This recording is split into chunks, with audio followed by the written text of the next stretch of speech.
black thing go from left to right, and I thought, I'm going to die out here. No one's ever going to know. I couldn't believe what my eyeballs were showing me. I'll never forget how evil the eyes were. It was horrible. I mean, I've never seen nothing that evil. It ran towards me at a rate that I can't even explain. Turned and stared at me, and this look of, I just want to kill you. I want to say it was human, but it wasn't. He was yelling at me to grab a gun, grab a gun. I was like, for what? He said, just grab a gun. And there's footprints all the way to the door of my house. It had went inside my garage, all the way to the door. 911, what are you reporting? Jesus Christ, you better... Sir? Zia! Hello? Get somebody out here. What's going on now, sir? That son of a bitch is about 6'9", I don't know. Do you see him now, sir? Yes, I'm looking right at him. Uh-oh. You're listening to Sasquatch Chronicles. Check us out online at SasquatchChronicles.com. If you've had an encounter, email me. My email address is wes@SasquatchChronicles.com.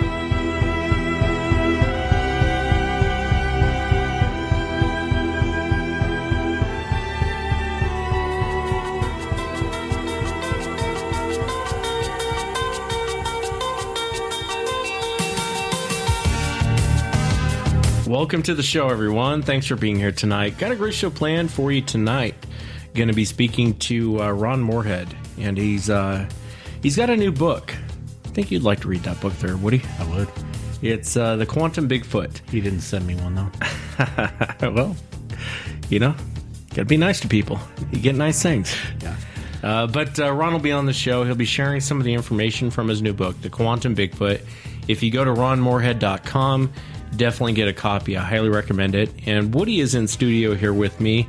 How you doing tonight, Woody? I'm doing great, man. I'm doing really well. Thanks again for having me, and it's always fun to come by and say hi. Yeah, absolutely. And I have you on for a specific reason. You know, a lot of times when I get merchandise sent from my distributor, I get these boxes of really nice stuff, and then it just seems to kind of disappear. And then I don't really know what happens to it, but I know you will have shirts on, and I never see a receipt for any of it. Or Have you seen my new coffee cups? Yeah, they're nice. Yeah. Thanks for buying them, I guess. You see my new shirt?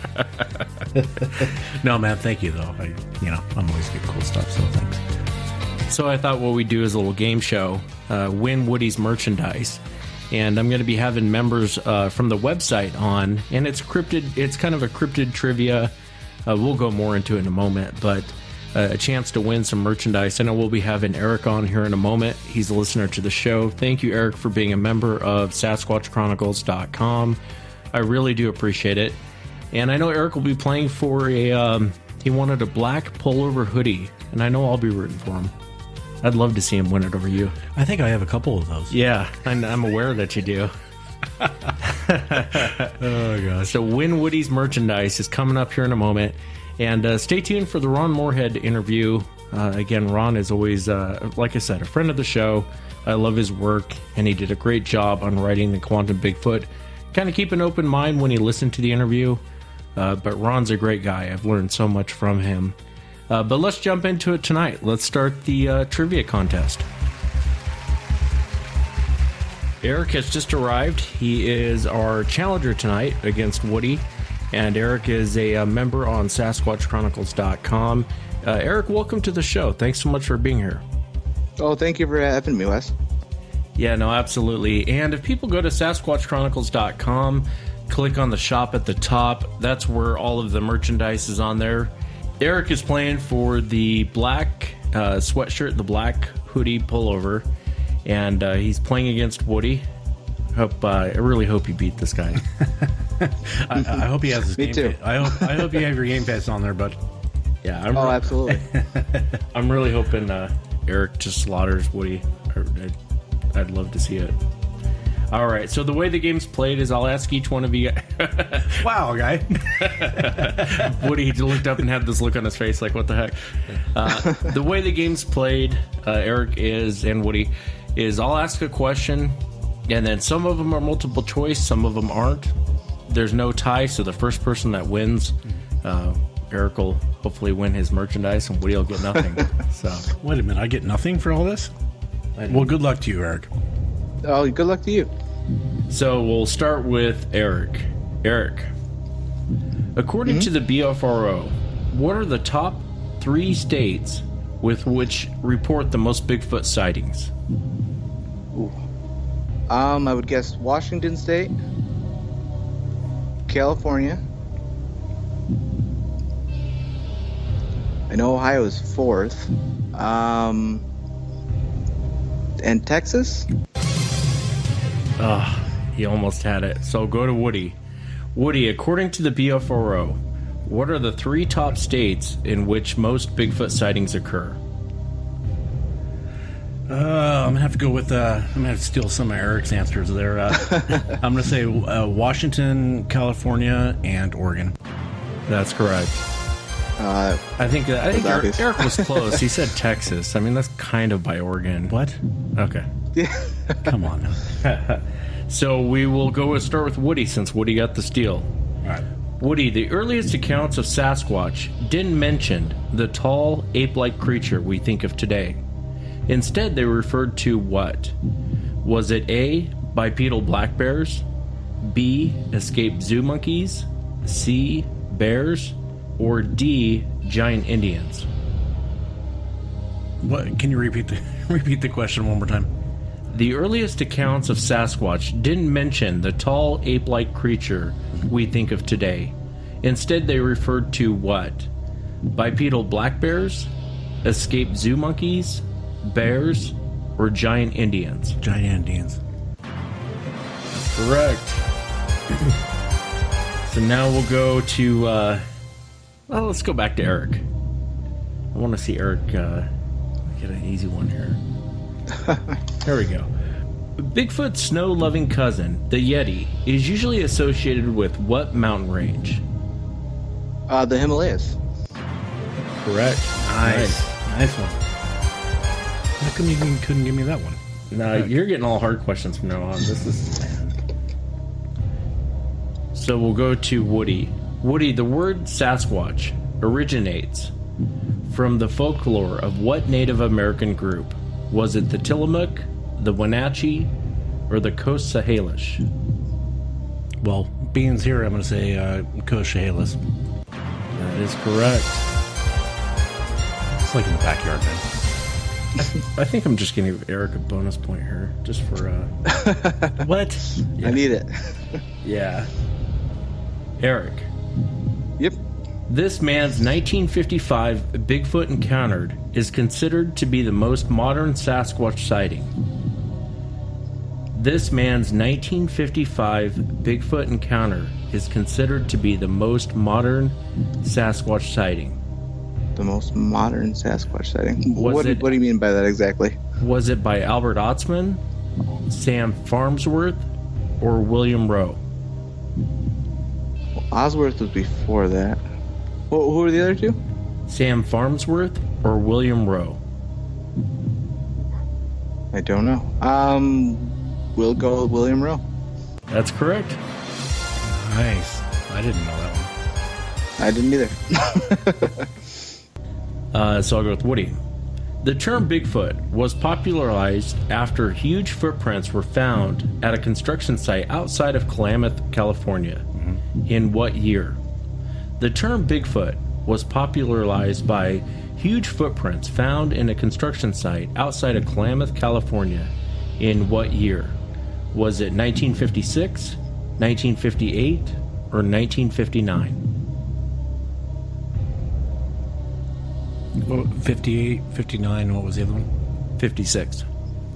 Let's go 56. That's incorrect. Oh. Eric. It's not funny. You're laughing. He's enjoying this too much. Anyways. The term Bigfoot was popularized after huge footprints were found at a construction site out of Klamath, California. In what year? Was it 1958 or 1959? I'm gonna go with 58. That is correct.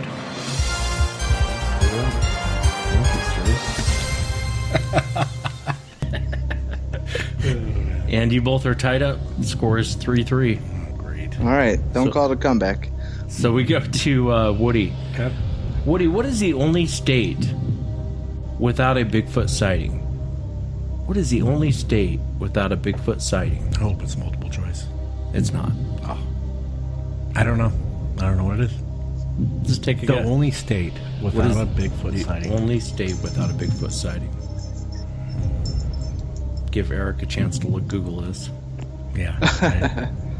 I told you my phone screen's not working. I'm not. It's got to be a state that's probably up north, way up. No, because that's right on the border. So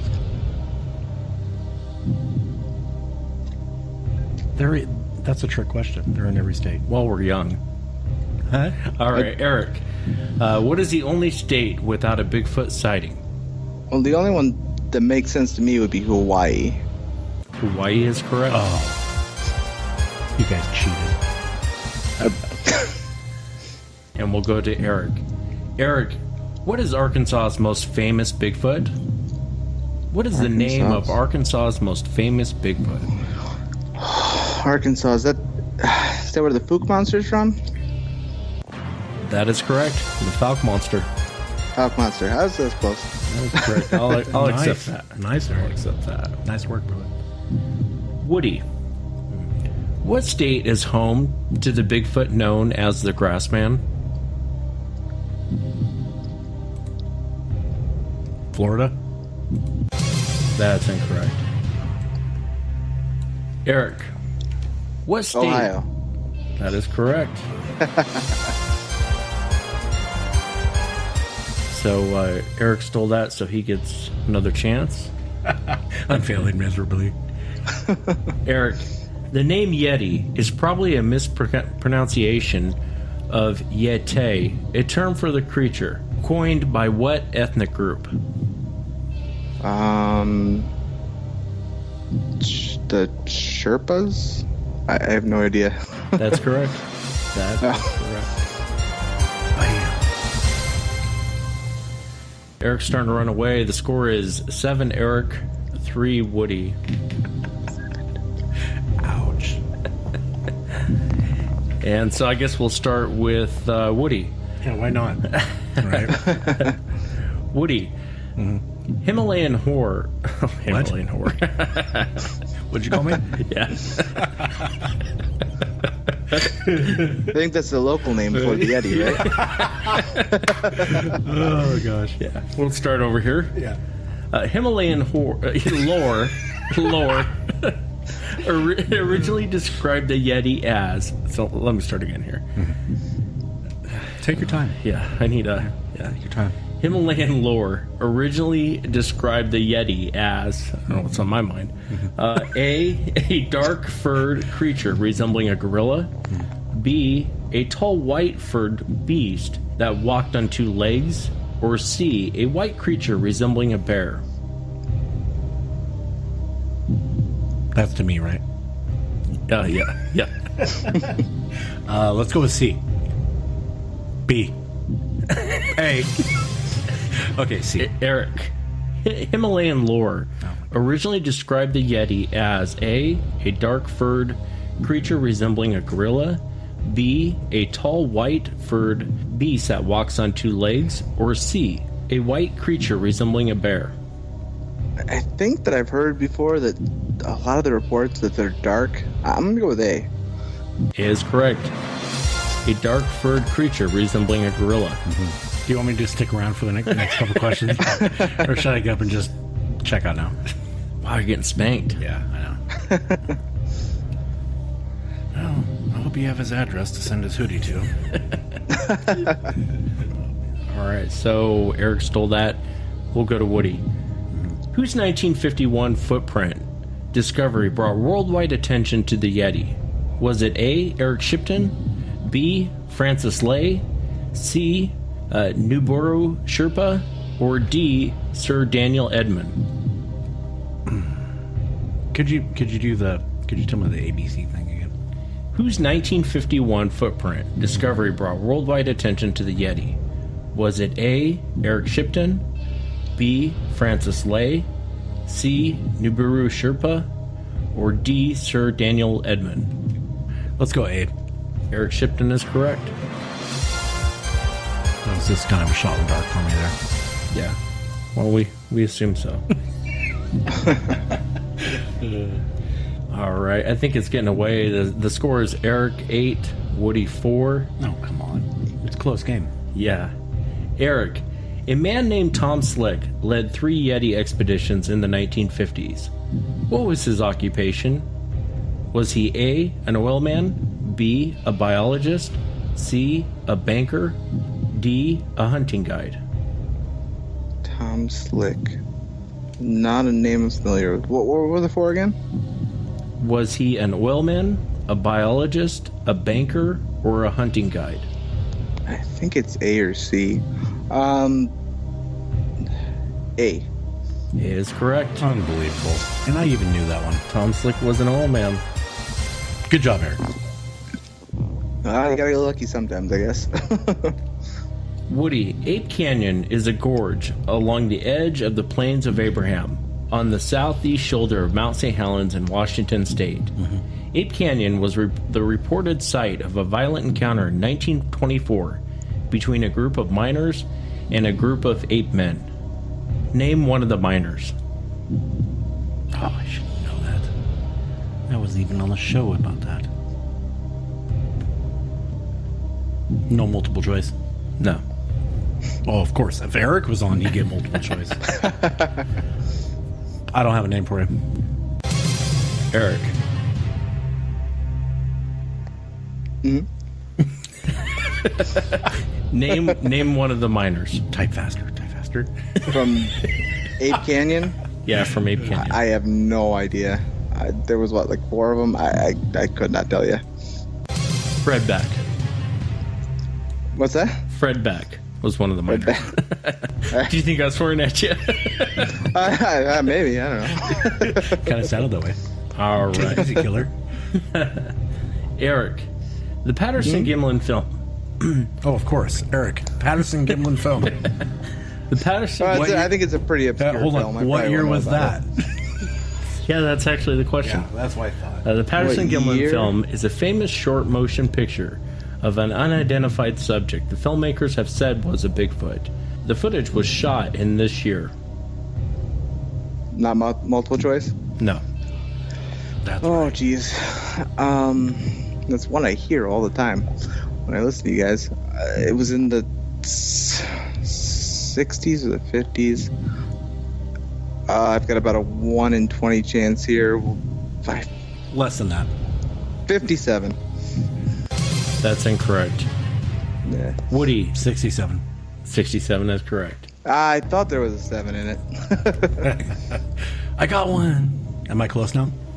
The score is 9-5. Eric has 9. Woody has 5. Okay. This is where I turn it on. Right since you stole it, Woody. Right. Here's the next. It's to me. Sure. True or false? Bob Gimlin was once offered $1 million to recant his story of the Patterson-Gimlin film. True. It's true. Yeah, I know. I didn't think you'd get that. Huh? My first rodeo, dude. Yeah. Eric. Yep.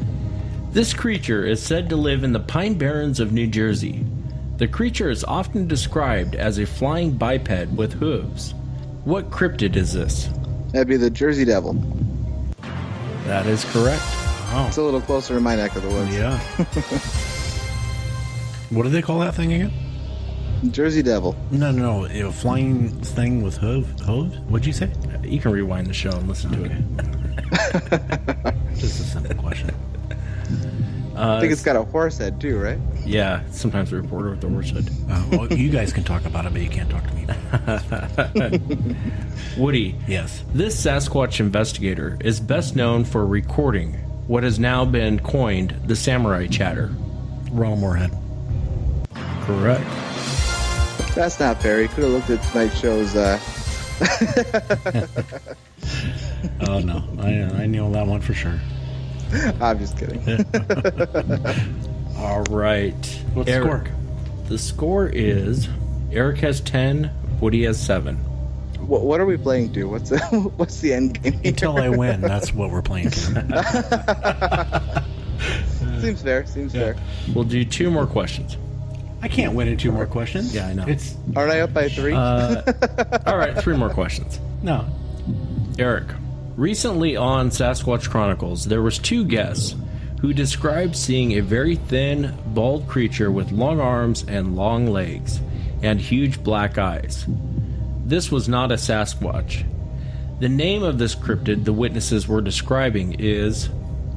Oh, I remember both episodes. What did they call it in the end?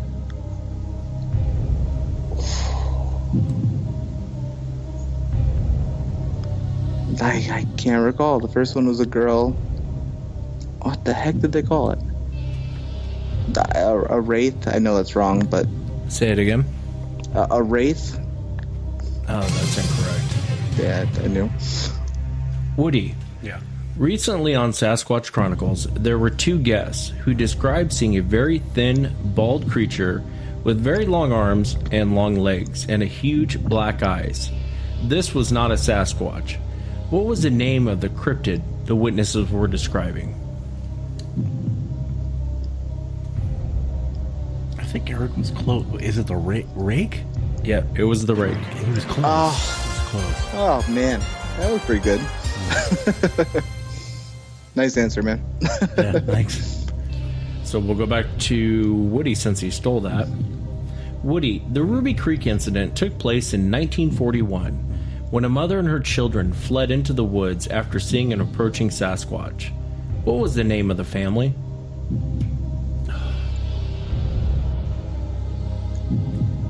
That's the story where they're in the house and like, is that the one where they came? Yeah, Ruby Creek. When she grabs her kids. Yeah, I know the one of it. Husband wasn't there. Right. God, I don't know. I know the story though.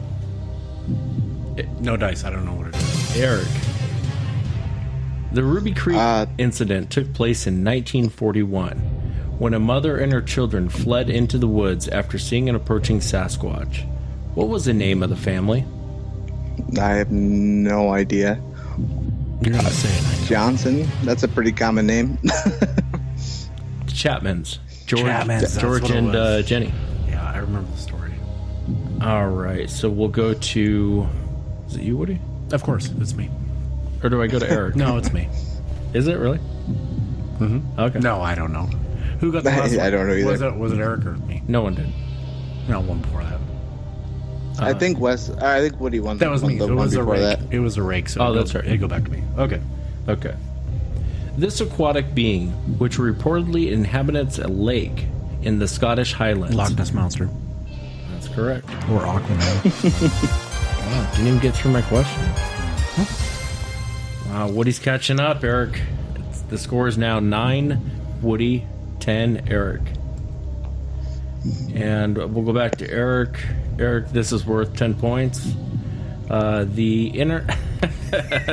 watching it. I'm like focused on Wes. I'm just joking. The International Bigfoot Conference, put on by Russell Accord, takes place in Kennewick, Washington. This year, the conference will celebrate a 50-year anniversary of the Patterson-Gimlin film, where I will destroy Woody publicly in a poker setting. What are the dates of that conference? Oh my god, I have no idea. Though had you started this question, I probably would have gotten the Gimlin film date right. No excuses there. I have no idea. Can you June 21st. That is incorrect. I figured. Woody. Yep. September 1st, 2nd, and 3rd. Yeah, it's September 1st, 2nd, and 3rd. The International Bigfoot Conference. You're welcome, Russell. Yeah. Exactly. So it's all tied up. 10-10. Oh, this is Woody it. made a major comeback. Okay, what's the next one? He's like Mike Tyson coming in swinging, Eric. You're killing me. You're killing me. So we'll go back to Woody, since you stole it. Right. Where was the chupacabra first reported? Was it Chile, Texas, Mexico, or Puerto Rico? Mexico. That is incorrect. Eric. Yep. Where was the chupacabra first reported? Was it in Chile, Texas, or Puerto Rico? I know. I believe it's D, Puerto Rico, right? That is correct. Eric takes the lead, 11-10. How many we got left? Whoever hits 15 wins. Oh, boy. Back to Eric. Eric, true or false? On his deathbed, Roger Patterson said the Patterson-Gimlin film was all a hoax. False. That is correct. Killing it. Close game. This is good. Woody. In 1959, this famous Sasquatch investigator stole a reported Yeti hand after the monks who owned it refused to allow its removal for study. After he smuggled the bones from Nepal into India, into India, he gave the hand to actor James Stewart, who allegedly smuggled the hand out of the country in his luggage. What was the name of the Sasquatch investigator?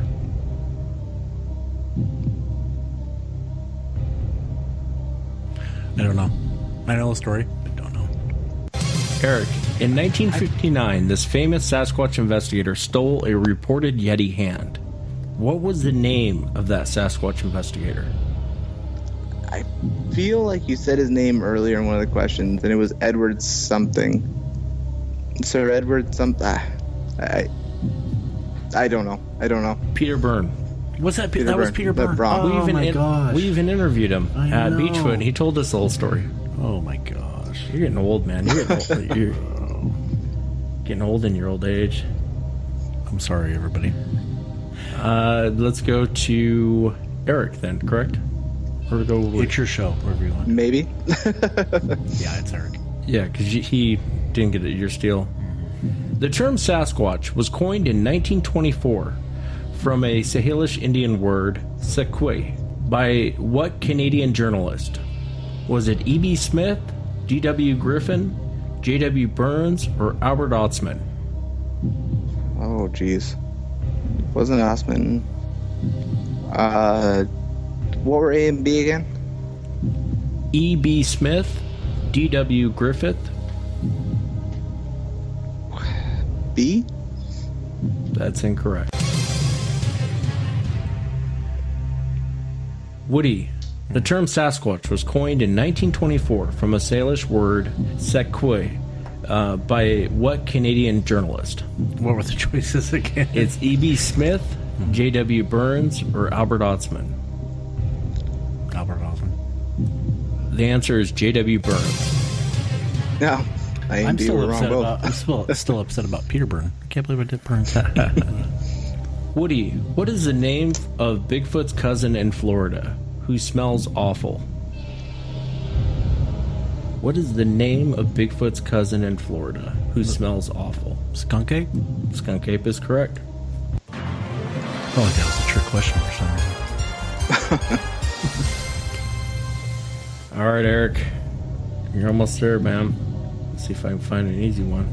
Of course. I'll take the skunk ape one again if you want. Yeah. All right.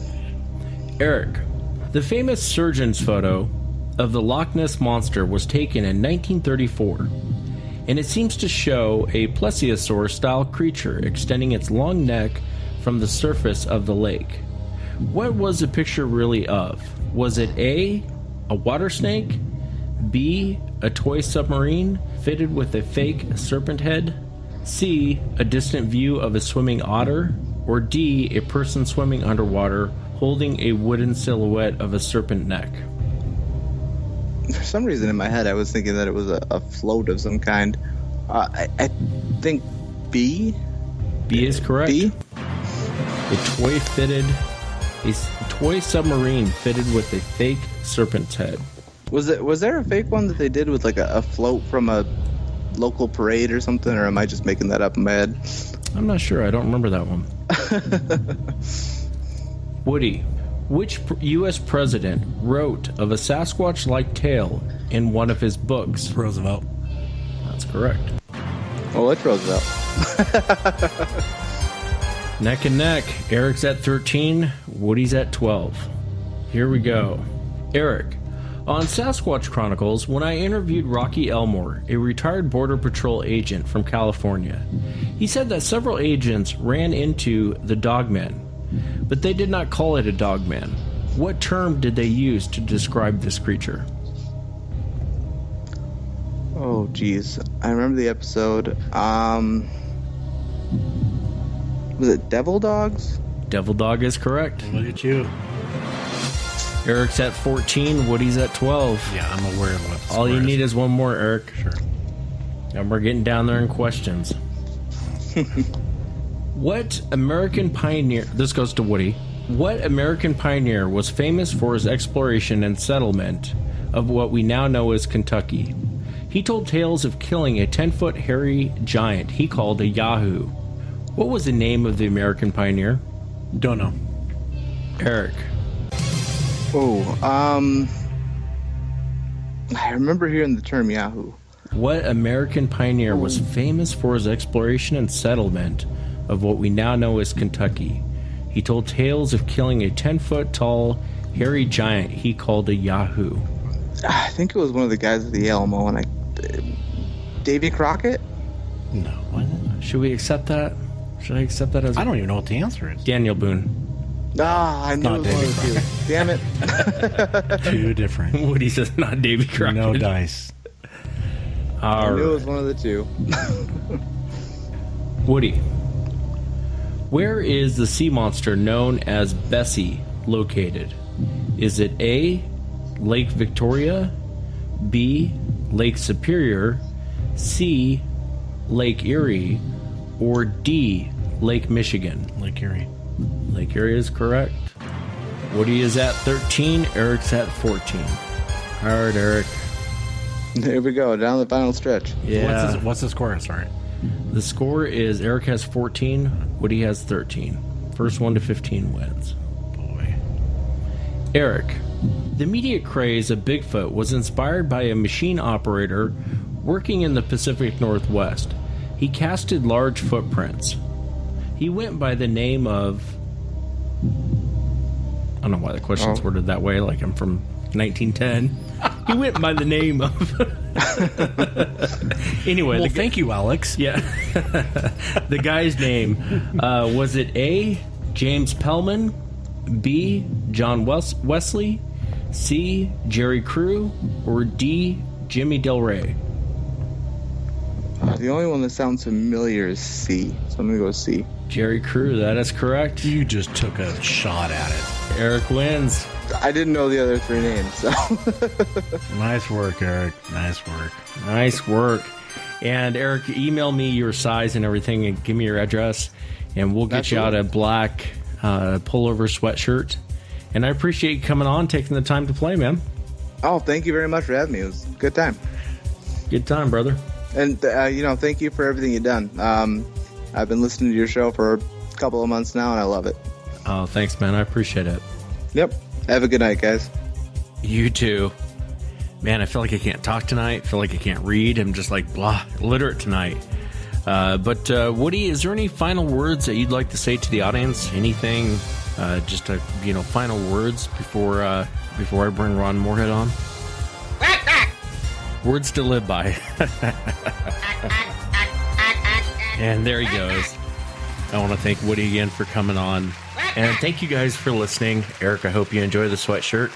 Check out SasquatchChronicles.com. Check out all the merchandise and gear by clicking out the shop at the top. Next up on the show, I want to welcome Ron Morehead, who is the author of the Quantum Bigfoot, and he's also known for the Sierra Sounds. Let me play a little clip of the Sierra Sounds for you.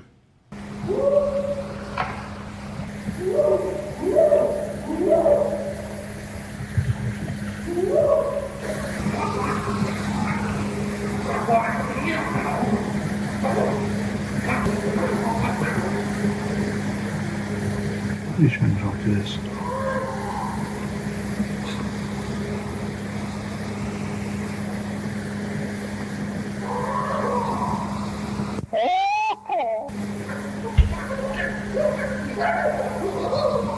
Somebody actually did.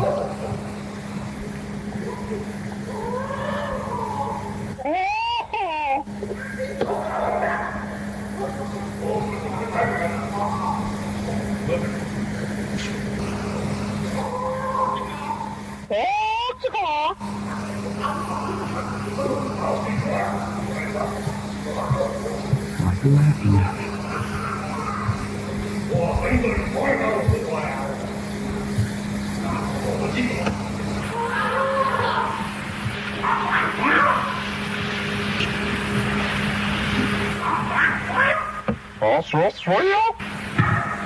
That's our job. We know where we can look for tracks of life for sure.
There's two of them across the creek at the big rocks.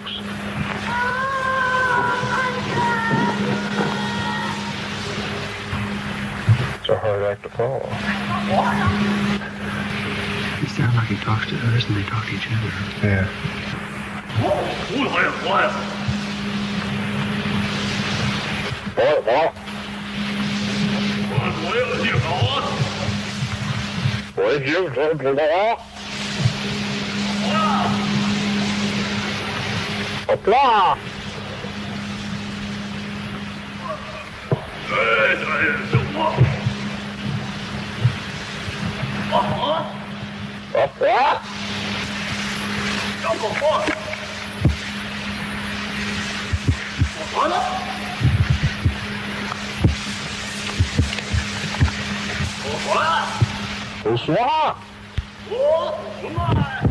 Right there, I just seen movement right through there. Well, I want to welcome Ron Morehead. He's the author of Quantum Bigfoot, a friend of the show. And if you get a chance, go out and get his book, The Quantum Bigfoot. Definitely an interesting read. I've read the book. Very fascinating book. But Ron, thank you so much for coming on the show. Well, thanks, Wes. I appreciate you having me on again. Yeah, absolutely. And as you and I were just talking, you know, it's a very interesting book. You know, there's this thing when I interview witnesses, there's a kind of an 80-20, percentages might be off a little bit, but, you know, we'll say 80-20 for the most part, where I'll get like 80% of the reports are very mundane. And when I say that, I mean it's more physical reports. I'll talk to witnesses that see them running, hunting, pooping, doing very physical things, what we would expect of an ape or a monkey or, you know, whatever you want to call it. A human, maybe. Yeah, maybe a human. Absolutely. Maybe a human, a Neanderthal, whatever you want to call it, but doing things that are very physical. And then there's a small percentage of the reports, you know, I'll say 20%, maybe 30%, where I'll talk to witnesses and they will explain, they will address what they've seen. And they're just as sincere as people that have seen Sasquatch running through the forest or hunting down a deer. But they will describe very odd, strange things that they've seen, whether it be cloaking or some of the odder stuff. And again, you know, a lot of these people I talked to, Ron, they're very sincere about what they've seen. We were just talking about before we went on air, it's very disingenuous if you don't look at the whole picture. You really have to look until someone has one in their garage that they're studying in a cage. It's very disingenuous not to look at everyone's report, what they've reported. And for the audience out there, Ron, where can they get this book, The Quantum Bigfoot? Oh, my website, ronmorehead.com, bigfootsounds.com. Either one will get them there. Right. Or it's on Amazon. Yeah, and I really highly recommend it to the audience. It's a cool book. It's not just a Bigfoot book, but you go into a lot of you do a great job at describing some of these stranger reports you get from people. You do a good job at saying, hey, this could be an explanation for what they saw. This could be, as opposed to just saying, hey, I saw a cloaking Bigfoot. You do a great job at explaining, and you've always done this, Ron. I've always respected this about you. You do a great job at explaining this could be the explanation for it. Here's kind of the science behind it. Here's what people could be seeing. Here's what people could be experiencing. But you do it in such a great way that you don't cram it down people's throats. And for the audience, I really recommend it. The Quantum Bigfoot. I've read the book. I enjoyed reading it very much. Even got an autographed copy. Can people get an autographed copy from you, Ron? If they, I don't have too many of those left. I only made 200, and I sold a lot of those at the one convention here a while back when I first opened the book up 2 or 3 weeks ago. And I probably got maybe 20 or 30 left. Oh, I got and they're, yeah. And so if somebody wants one of those, they'll have to email me for it. I could maybe still get a few of them out, but it's, anyway, it's Ron M at bigfootsounds.com. Let me ask you, are you going to be at the International Bigfoot Conference? Correct. Yeah, I'll be speaking there. So if you get a chance, buy the book, The Quantum Bigfoot, and maybe Ron will sign it for you at the International I will Bigfoot. Absolutely sign it for you there, yeah. The difference between those first 200 is all the pictures were in color. Well, not all of them. A couple of the scientists, I couldn't find color pictures of them because I quote a lot of physicists in there. And but the batch that I have on my website right now, they're black. The pictures are in black and white. So it's still a good book, and all the pictures come out good. It's just that they're not in color. And I was offering those first 200 at autographed, personalized to the person buying it. And, that's what I did. No, and again, I highly recommend people getting it. The book, it's interesting. There's so many things in the book, and I've always been a student of quantum physics. I took it in college, loved it, and you do a great job at breaking it down. It's not in college when we took quantum, it was a little above my head, but I had a great instructor who dumbed it down to the dumbest guy in the room to where anyone could understand it. And you really break it down. The way the book's written, you don't talk above anyone. It's really brought down very simple terms, and it's interesting stuff. I wanted to ask you though, Ron, as I was reading the book, one thing that you don't really address, and I always wanted to ask you, and I hope you aren't upset with me on this, is you don't talk about what happened to Ron. I've heard the Sierra camp sounds, and my audience knows full well the Sierra sounds. They know who Ron Morehead is. And for the audience, Al Berry, who was a good friend of Ron, and I would probably, if you talk to Ron privately, he viewed Al as almost like a brother. But Al came to the camp to basically prove that these guys were hoaxing. He wanted to show that these guys were full of crap. And when he left, he couldn't do that. And Al was totally, and you can correct me if I'm wrong on any of this, Ron, Al was skeptical. Absolutely. Well, a story like this doesn't come along every day. It's kind of unbelievable. See, originally Warren Johnson wrote a letter to Ivan Sanderson, when he was alive, and explained a 23-page handwritten letter. And Ivan Sanderson, I read the letter that he wrote to Peter Byrne, actually, and he said he thought it wasn't probably real, but you might want to check it out. Peter thought, well, it's probably not real. So he calls Al Berry, says, hey, there's some guys down there in the valley saying all this stuff. You've got time, you might want to go down there and see if it's anything to it. Well, Al came down, and he interviewed us all, and we ended up voting to let him go in the next season. And he went in and he started documenting things, but I didn't know till later that he was looking through our bags. He was looking through everything he could find, trying to find some kind of device or something that could possibly cause what was happening to happen. And he couldn't. And he went on for several years, actually, kind of wanting to prove a hoax, but there's no hoax there, so you can't establish that. But what Al did teach me, and very well, I finally got it through my skull, that if you're going to have anything, you got to have some science behind it.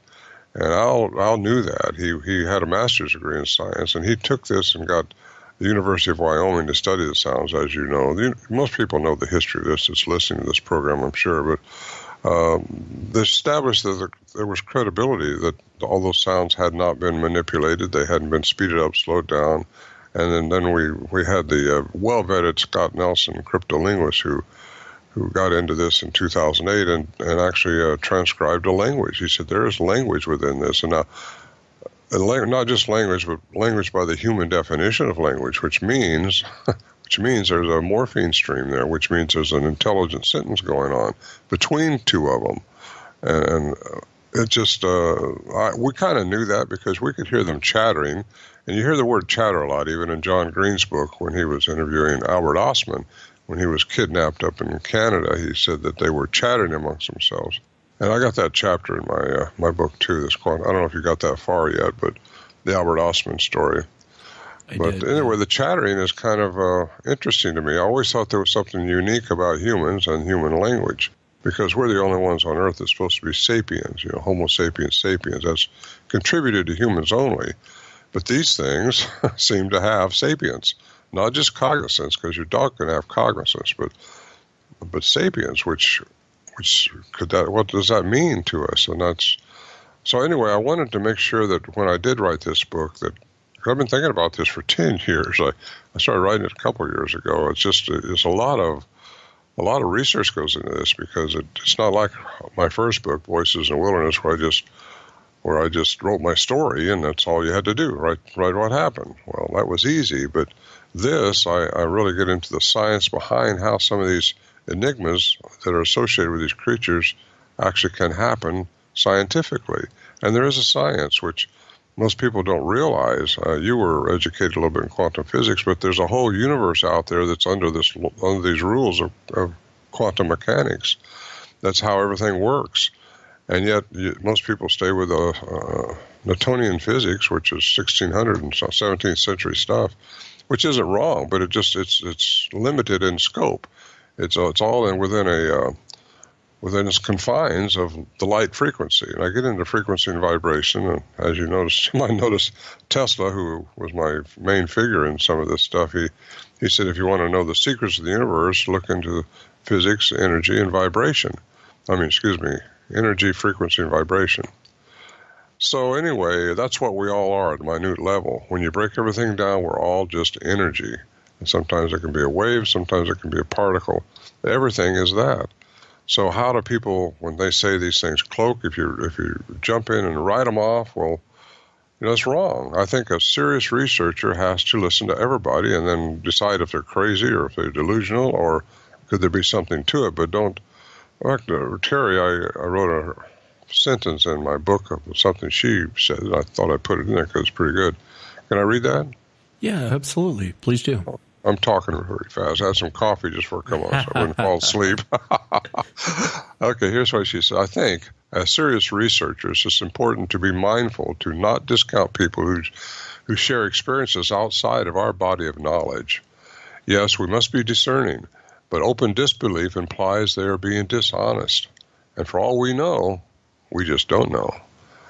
And I really like that, how she said that. Anyway, I put it in the book. I like that quote, too, that she put in there. And, you see that a lot today with a lot of these self-proclaimed researchers and experts. And, again, I've been hard-headed in the past. But the night Woody and I saw the orb, prior to that, I always thought the orbs people were crazy. They don't exist. And then that night was a hard lesson for me because not only did we see it, I filmed it. And I had no explanation for it. None. Mm-hmm. It wasn't a flashlight. It wasn't a lantern. It was just a ball of light, and I had no explanation for it whatsoever. But it taught me a very valuable lesson. Sometimes don't be so quick to judge what someone else has seen, because you might just see the same thing.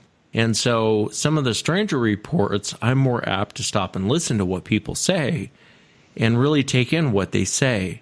But I wanted to ask you, in a chronological order, when you guys were going up to that Sierra camp, what really happened to you guys? The stuff you don't talk about, the weird stuff. Well, I kind of do talk about it now, Wes, because, more and more people are having these experiences and having some of these things that are happening to them that just they don't understand. It's weird, like the cloaking you're talking about, which I get into the science behind how that can happen. That's really not that difficult to understand, the cloaking part. It's all vibration. And if they have a vocal mechanism within them, well, I'm getting off the subject what you asked me, but let me say this right quick. If they have a vocal mechanism which is more expanded than ours, and it is, I mean, according to what Curlin came up with, how it falls in and out and below and above in all our ranges, then Nancy Logan, who I put in my book too, is a human sound expert, and she says they're very, very flexible vocal mechanism.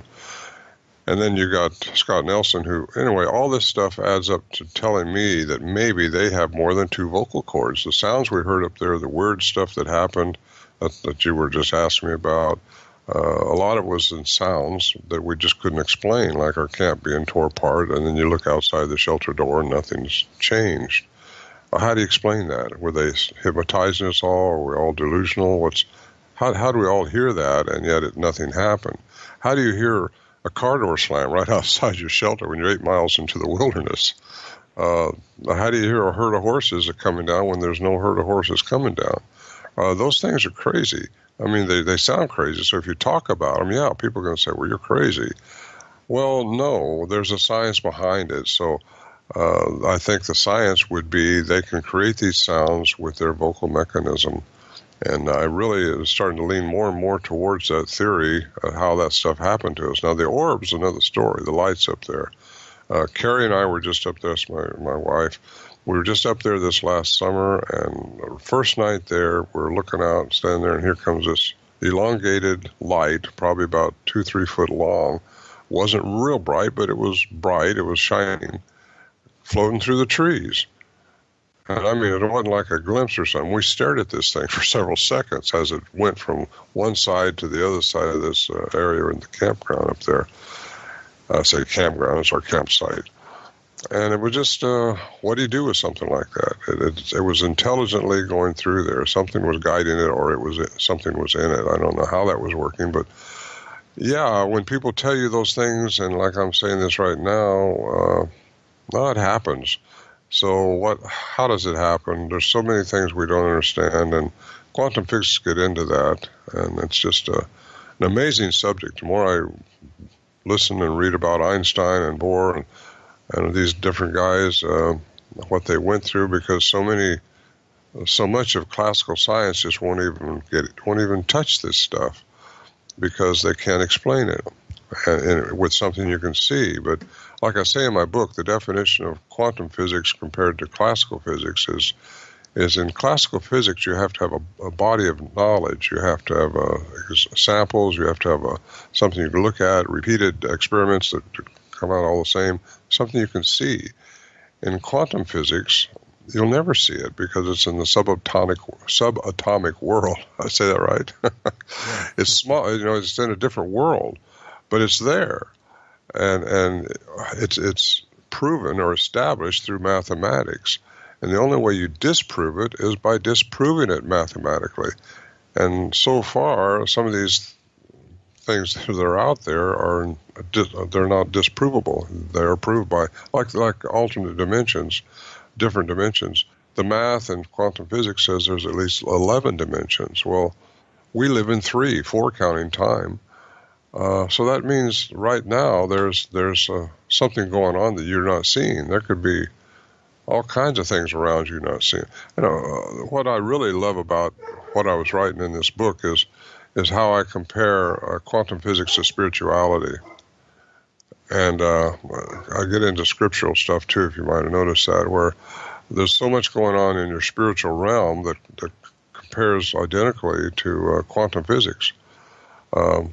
So, like religions will call those dimensions I was just mentioning heaven. And when you read what Christ talked about in the New Testament, a lot of things he said just points right towards what I talked about in the book about the pineal gland, how to become one with the Father as he is one with the Father, and stuff like that. And, when you when you read that stuff and compare it to the science that's available for anybody to look at and study, it's a phenomenal subject that at least it's captured me. And I love it. Anyway, did I get off the subject? No, you're okay. Got to watch me, Wes. Just nail me if I do. No, you're okay. You're okay. And it's interesting when I talk to a lot of these researchers, and I won't say it publicly just because I don't want to embarrass them, but publicly they have this persona of flesh and blood. It's an ape. It's an undiscovered primate. And they keep talking about the science and why science doesn't take it seriously and on and on and on and on. I've taken a lot of these guys off to the side privately and said, tell me about the weirdest thing you ever experienced. And I will say 9 times out of 10, they will say, listen, this happened to me or that happened to me. And it's what, most people would consider crazy stuff. But publicly, they'll never say that. It's odd to me. It's like, just tell us the whole story. Don't tell me what you think I want to hear. Just tell me what happened, and I'll accept it. And the portion in the book I really wanted to ask you about was with you and Al Berry. There's a moment there you don't address it, and the one thing I would change about the book is I'd want to know what happened to Ron. What made Ron write this book, the Quantum Bigfoot? What happened to you guys? What's some of the strange stuff that you've seen up there? Well, I've already mentioned some of it. The lights, the sounds, I think there's a UFO connection. I've heard this big tuning fork sound is what I describe it in my first book. And you can't find the source. This is in the daytime. It's like you're just out of your light frequency. There's just so many things, and unfortunately, I wasn't taking so many notes. I had to go back to my recordings that the other guys made, and we just relived it a lot of times. Al Berry was taking a lot of notes, and but there's a lot of strange things. Well, my daughter and I mentioned this in my other book too. We go out hiking, and I left my pack right there at the camp because we walked in, and a fresh loaf of bread inside it was wrapped and everything, and inside my backpack. Put my sweaty T-shirt over the top of it so that a bear wouldn't get into it because I don't want to get around that. And we come back hours later, and the wrapping of the bread was on the ground. The backpack was closed up. My T-shirt was there, and the bread was gone, by the way. It wasn't a crumb anywhere. Those are the little games these things play with us up there. My daughter, as you know, has seen them 3 times, and I've only got a glimpse of them once. And it's just, there's all kinds of just little bitty things that seem little, but they're things you can't explain rationally. I think, people who say, well, he's not flesh and blood. No, they were flesh and blood up there, absolutely, because they left tracks. They had to be flesh and blood. And people who say they're shooting them, they're shooting at them probably, and they are shooting them. Because I think when they're in our dimension, Wes, when they're living in our world, they have to live by our rules, the rules that apply on this earth. Can they go interdimensional? Can they get out of our frequency, our vibrational frequency? Can they get out of their vibrational frequency to change our perception? Because we only see within our light's perception. And that's what I love about what I'm writing in this book is because there's some absolute science behind how these things are doing, some of the things they're doing. And so many researchers won't even pay attention to it because they can't see it with their eyes. Because, well, it's a theory. Quantum theory is quantum theory. Well, as I said before, disprove it mathematically, and it's not really a theory. That's just because you can never see it. It's called a theory with your eyes. Yeah, it's interesting you talk about the sound. I'll tell you, one time Woody and I, my brother, for the audience listening, they probably know already, but we were hunting, and this is way before anything Bigfoot related happened. And we were hunting one time, and we're in the middle of the woods, and I know I've told this story before, but it sounded like a Clydesdale horse ran in between us. And we're probably only like 10, 15 feet apart. And we were going down to, there was an elk down there. And so we were using hand signals and being very careful at every step we took, walking very silently. And you could hear what sounded like a Clydesdale horse coming.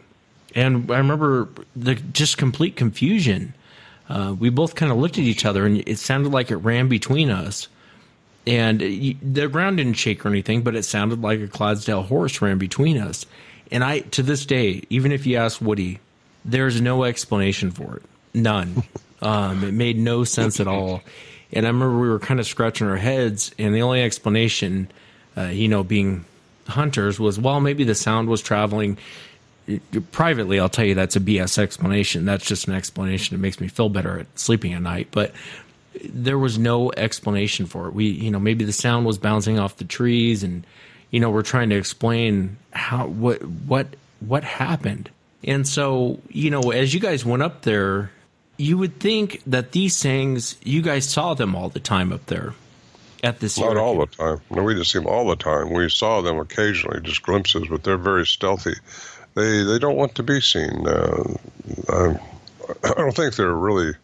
Well, there's a whole story behind why I don't think they want to be seen, and why they don't want the human exploitation of them.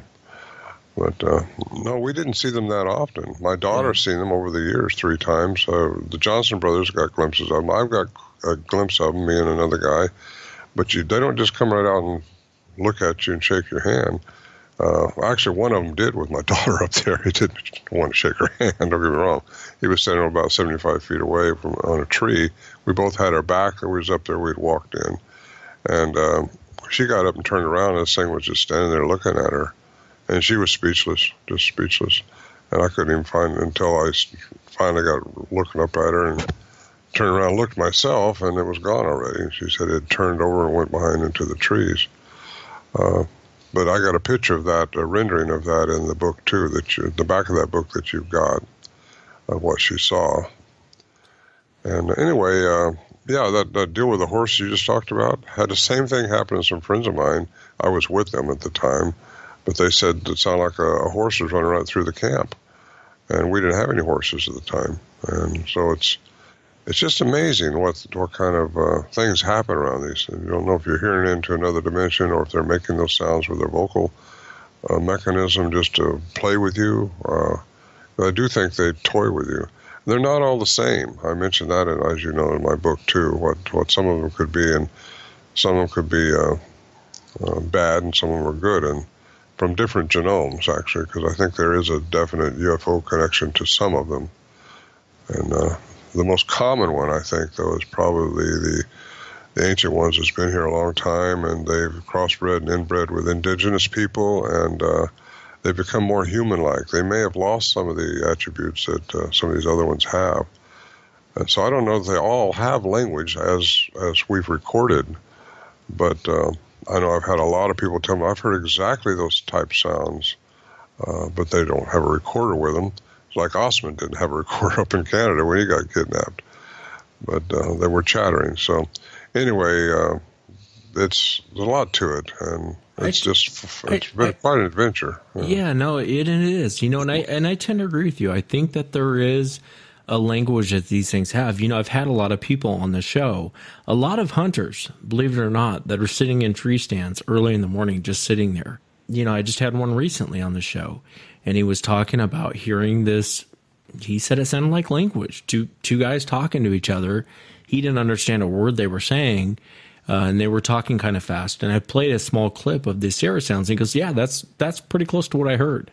And they ended up throwing rocks at him and just trying to get him to leave the area. He never saw what it was.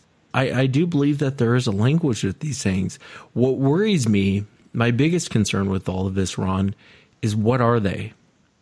And it's almost a question I'm not sure if I want answered or not. You know what I mean? It's like I'm almost more worried about the answer because, you hear about they're on every – I had Gary Wayne on the show. You and I have talked about this privately, Ron. Gary Wayne wrote the Genesis 6 conspiracy, mainly about the Nephilim. There's a lot more in his book besides the Nephilim, but he writes a lot about the Nephilim. as him and I were talking about Sasquatch, he said, Wes, don't you find it interesting that they're in the United States, they're in Australia, they're in Canada, they're in Russia, they're in China, they're all over the world.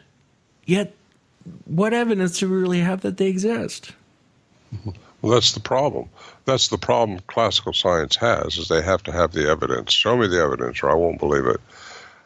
Well, if they are interdimensional, and I believe they probably are, if their creator was an alien, and that's like when we get into what the Nephilim were. They were the giants that were created by fallen angels, which were aliens, and if they are a remnant of that, which could have made it through the flood, by the way, on the boat with Ham's wife, who was one of Noah's sons, there is a chain there that leads you right into the land of Canaan, where they were seen hundreds of years later, the Nephilim were.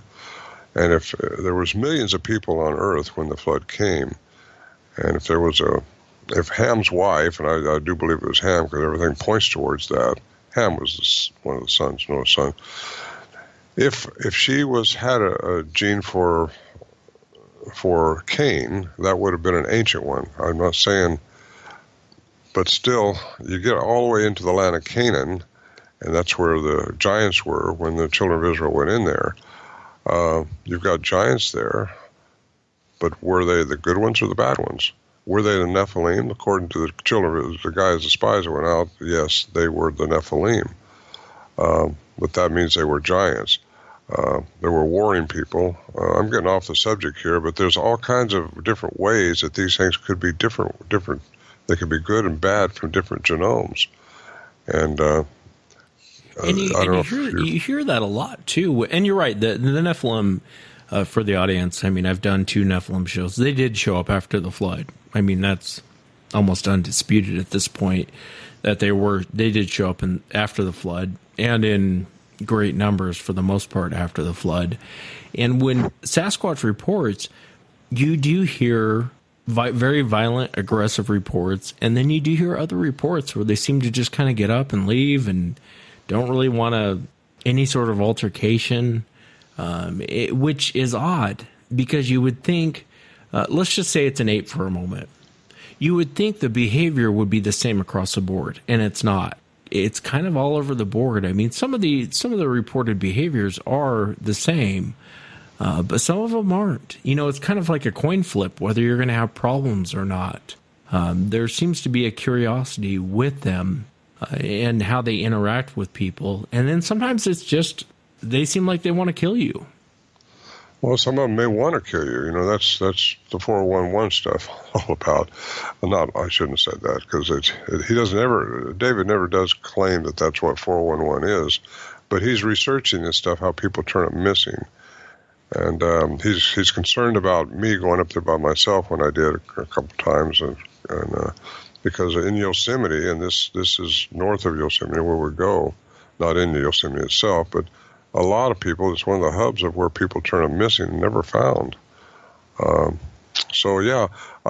ask me, well, how do you know what to do? I say, well, I'm a spiritual person, as you know. I think if you've got your spiritual armor on, so to speak, in other words, know who you are as a human, you will be able to handle anything. Your discernment will tell you what they are. If they come out and tear your arm off, start beating you over the head with it, you know they're probably not good. If they're trying to mind speak, and I call that quantum entanglement, because if we have our mind clear and you get in the alpha state, they have an easier way of communicating with people. And, you know, at the alpha state of, it's where you're not totally asleep, but you're just relaxed. In other words, you're not awake, but you're not asleep. And I think that has got something to do with how they communicate with some people on different levels. Some of them, I think, probably do want to clue us in, but somehow I think that they are restricted to interact with people. And there's a long, big story to that one. If there is a cosmic war going on between good and evil, which a lot of people agree with that, but you have to get spiritually minded to even want to follow this line of thinking. Otherwise, you're just going to think they're an ape out in the woods and just go get a picture of one and prove to the world that they're there. Well, a picture's not going to prove anything. If that was the case, Roger Patterson's picture would have proven it already. It just doesn't prove a thing. They have to have a body, they think. And that's why you got the Killing Bigfoot program out there. You've got all these scientists trying to establish, well, not all of them, there's only a handful of them, but they're still staying within their discipline, I call it, because they have a model which has to be guided. You talked about earlier why they'll tell you some of this stuff privately, but they won't go public with the information of something strange that happened to them. Well, it's because if they do, they're liable to lose their credibility at the college they're teaching at. And I know that. I've heard some of them talk about. In fact, I got a quote in there by Grover Krantz, the late Grover Krantz, who used to live right here where I live now, and he talked about how you lose credibility just discussing this subject, much less if you get off into what I'm going to call woo-woo camp, because a lot of people want to call this woo-woo stuff. It's just stuff we don't understand, and that's why I wrote the book, just so people could maybe understand the science that goes along with some of the enigmas associated with these creatures. Yeah, and for the audience, definitely check it out. The Quantum Bigfoot, go to ronmorehead.com, order it. I really enjoyed reading it. When I listened to the Sierra Sounds, and there's 3 creatures in particular, and I don't know if it was you and one of the brothers, where you say it's a hard act to follow. That's me. Yeah, and you were with one of the Warren brothers, weren't you, at the time? No, I was with Bill McDowell. He was a friend of mine. Yeah, just he and I were there. There's 3 creatures there talking. Right. And it sounds almost like a female, probably a younger one. It sounds like a younger, and I'm just assuming, sounds like a younger male. And then it sounded almost like the adult that tries to interact with you guys.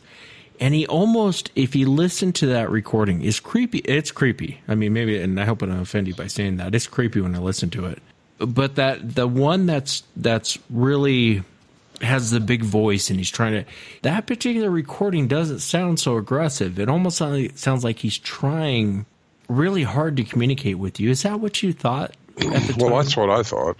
That's why we try to mimic them back. But that was really a hard act to follow, the kind of sound he made, whatever it was. But yeah, we do believe that night. And that's the one night I did get a glimpse of one, by the way, very fast running through the trees. But we think that's how I got coined the samurai cry. You hear that samurai cry in there, you know. And he was the male, the big male, and there was we believe, a female and an adolescent there. And we got the recording of the adolescent down too, which is in my CD of my first book. But it's a small voice, and you can hear the bigger voice coming down on it. I think the male was really trying to calm them down so they wouldn't get too close to us humans. I don't know.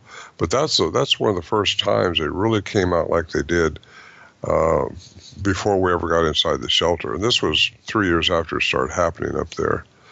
And people wonder why you didn't get a picture and all that. Well, it's not that easy, as you know. If you got to go up there with a camera, chances are nothing's going to happen. But it's just one of those nights when everything would turn loose. And we was having a heck of a time, because at that time we knew we didn't feel like anyway they were out there to hurt us. So we was pretty bold with them. I was, and you can hear me talking back to them when I yell at them. I just having fun with it, to be honest with you. When we first heard those real aggressive sounds in '71, it could frighten anybody. It was really pretty large, and that's the big thing I talk about, is how the amplitude of these things is huge. It's like right there, but anyway, it would frighten you. But we all had guns. I don't tell people not to take guns, because I take guns up there. You never know when a rattlesnake's going to be on the trail or something like that, and you might want to shoot a grouse for dinner or something. So yeah, I don't discourage people taking guns. That isn't going to matter, because the guns isn't going to, I don't think, keep them away from you unless your intention is to shoot one of them. They're going to see that, I think, through your aura. And they're going to know what your intentions are. Because you can't trick these things. We tried to trick them with the camera traps and everything, but there's always a step ahead of us. I wanted to ask you, Ron, and if you could go back in time, what would you have done differently? I would not have underestimated what they were. We were trying to trick, we thought it was just a strange animal out in the woods that hadn't been discovered. We didn't realize that they were as smart as they are, they're as clever as they are, that they have the attributes that they obviously have. I wanted to ask you, one of the things, I had a gentleman one time. There was a gentleman here in Washington State. He went up and he stayed in a cabin up in Snohomish, Washington. And he had just gotten back from the military, and he just needed time. He had PTSD, and he needed time away from people. He didn't want to be around people. So he goes up and he stays in this cabin, and he starts telling me what happened to him. And he said, I would see these things. I'd be down fishing, and they would harass him, and so he'd leave a fish, and they'd leave him alone. And he didn't really know what they were. He wasn't thinking Bigfoot at the time. He was just like, I have no idea what these things are. He starts telling me about things that were going on around the cabin. And he starts telling me about the cabin being hit in the middle of the night, rocks being thrown. He said they would peek in the windows. And he's in the middle of nowhere. I mean, there's no electricity in this cabin. There's no running water. He really is in the middle of nowhere. And so he's getting harassed by these things constantly. And then he decides he's going to leave. He doesn't want to deal with them anymore. And he told me this story about seeing one climb up into a tree, completely flesh and blood, and he had always seen him as being physical, and then it jumped out of the tree. And he said, Wes, I'm telling you right now, I'm not nuts. When this thing jumped out of the tree, and keep in mind, this guy refused to come on the show. He said when it jumped out of the tree, it looked like the Predator from the Predator movie. He said you could still see it, but you could see through it. Mm-hmm. It lands, and then it's physical again. He's like, I wasn't drinking. I wasn't doing drugs. I'm not nuts. He's like, I'm telling you, that's what I saw. Mm-hmm. He packed up and he left. How can you explain that? Vibrational frequency. I mean, that's how I explain. Yeah. They have a way of changing the vibrational frequency to become out of our perception, our light's perception. And that's what people call cloaking. They can actually disappear from us. They're really not disappearing. They're just changing their form from physical to energy only. Because we're all energy. Everything is energy. And they have the ability, at least I think a lot of them do, if not all of them, to become out of our light frequency, what we can see with our eyes. And Carrie, my sweetheart, my wife, now I guess whatever, so we've been together a while now, but she saw this very thing happen, and she's a very intelligent lady. I mean, very intelligent lady. And she was looking and seen one in just that form, just like the Predator. And I don't know if she wants me to say all this or not, because she's a therapist too.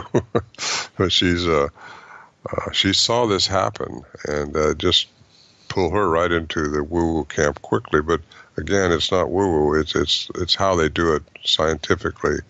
It's through vibrational frequencies. Yeah, and I remember Carrie told me that story, and Carrie is very sincere. You're right, she's a very intelligent woman, and I believe that's what she saw when she had told me that story about seeing this thing. Does it worry you at all that nothing else on this planet seems to be able to do that besides these things? Does that worry you at all as far as what are these things really? Well, it doesn't worry me because we don't know what else might or might not be doing that. There's all kinds of, I think, entities existing that we can't see, and some good, some bad. You got people talk about the Wolfman. Well, I've never seen a Wolfman. I don't know. Saw a Wolfman. I don't know. But there's too many people reporting them for something not to be about that. And it could be that, what are they for? Are they hunting the Bigfoot? I mean, what's going on in this interdimensional world that we don't see with our eyes? There's a lot going on. And we'll know someday. But if you can get your vibrational frequency, which that's what happens when you die, it just leaves your energy goes somewhere. It can't die, though, according to quantum physics. Stephen Hawking, they've proven that, established that by quantum physics, that energy doesn't die. So where does it go? It goes back out into the dark matter, I suppose, or does it re-enter into another embodiment on Earth? Those are the things we'll find out someday, but unfortunately, you got to evacuate this dimension we live in. And, why do you think, Ron, there's such a fight within the Bigfoot world? Why do you think, it's like I always say, no one has one in their garage or setting. And so no one really knows. I mean, you can ask someone all day long what they think Bigfoot is. Yeah, I mean, at the end of the day, no one has one in their garage they're studying, so no one really truly knows. And why do you think that people aren't willing to listen to some of the odd stuff? I mean, seeing a Sasquatch is odd enough. They have their paradigm made up from the dots that they've connected in their mind. So their mind's kind of established into a certain parameter of what they think it is. The argument comes about because they all think they're right, because that's where their reality is. And that's why you and I, we stay neutral, because none of us know. But there's a lot going on that we don't see, so at least we're open-minded about it. These people that you're talking about, I don't believe are open-minded. A lot of researchers are not open-minded. They stay strictly within the ape category, which, don't get me wrong, they are looking like an ape, and when they're on this earth and in our dimension, they have to poop, they have babies, which I think once they're pregnant, they have to stay here and have that baby. They can't just go out of this dimension. So you see all this stuff happening with people and how they're thinking, and it's just, well, I think it's just humans the way we are. We think we know a lot more. These things may be a pay grade above us, Wes, if you know what I mean by that. Yeah. I mean, we think we know so much, but there are some of these things out there we can learn from. And there's a lot of people who claim they have a guide, that's teaching them the mind speak. Because mind speaking is just quantum entanglement. That's how we sense things. And we all have that ability. I don't think humans have been shortchanged at all. These things have that ability naturally, and they are able to communicate. Once you get out of this dimension, you don't age like we age in this time zone we live in. I just rattle on and on about this because I get off subject. No, you're fine. I have too much coffee. I'm just rolling. No, you're fine. And, I think it's somewhat arrogant and somewhat disingenuous not to hear everyone out. Until someone Absolutely. puts a bullet in one and drags it in and says, hey, it's just an ape. Nothing more than an ape.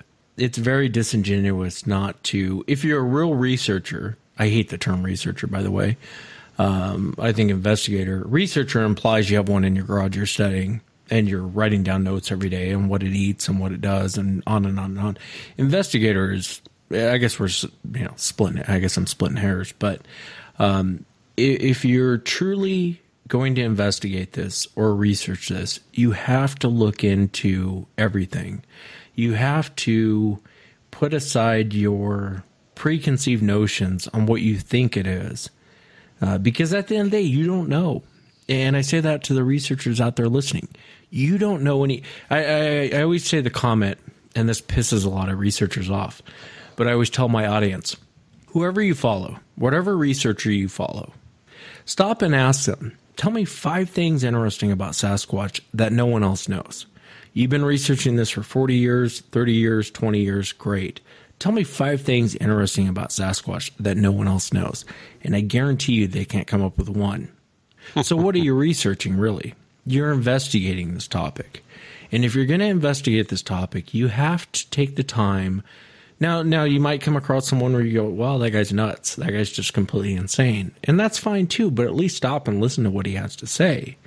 And I know some of the researchers might look at your book and it's Quantum Bigfoot and it's got the Bigfoot with the, but stop and read it.